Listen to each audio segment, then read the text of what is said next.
Pope লিও চতুর্দশের মে মাসের প্রার্থনার উদ্দেশ্য যেন প্রত্যেকেরই খাদ্য নিশ্চিত হয়।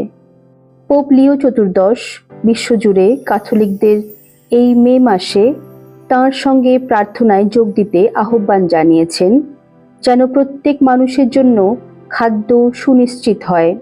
বৃহস্পতিবার তিনি মাসিক pray with the Pope video প্রকাশ করেন, যা পোপের বিশ্বব্যাপী প্রার্থনা নেটওয়ার্ক দ্বারা প্রস্তুত করা হয়।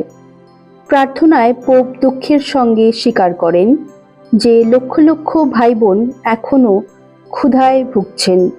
আমাদের প্রত্যেকের টেবিলে এত খাদ্য অপচয় হওয়ার বিষয়টি উল্লেখ করে পোপ লিও প্রার্থনা করেন যেন প্রভু আমাদের মধ্যে একটি নতুন সচেতনতা জাগিয়ে তোলেন, যাতে আমরা প্রতিটি খাদ্যের জন্য কৃতজ্ঞতা জানাতে শিখি।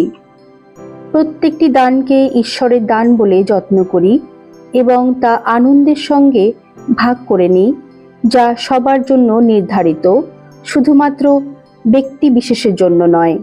পোপ লিও পিতা ঈশ্বরের কাছে প্রার্থনা করেন, আমাদের একটি নতুন হৃদয় দাও যা ন্যায়ের জন্য ক্ষুধার্ত এবং ভ্রাতৃত্বের জন্য তৃষ্ণার্ত হয়। পোপ লিও তাঁর প্রার্থনা শেষ করেন এই বলে, যেন কেউ সাধারণ খাদ্য থেকে বঞ্চিত না হয়। যেন পবিত্র আত্মা আমাদের শেখান যে রুটি শুধু ভাগ করার বস্তু নয়, বরং একতা ও যত্নের প্রতীক হয়ে ওঠে।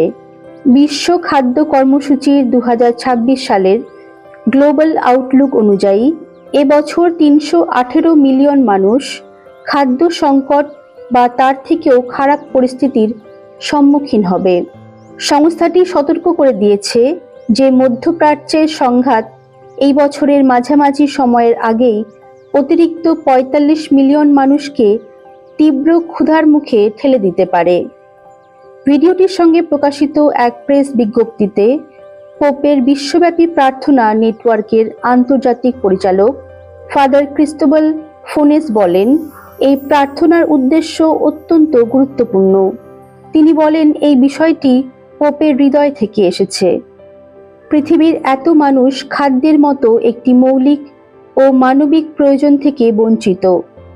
এটি তাকে গভীরভাবে ব্যথিত করে।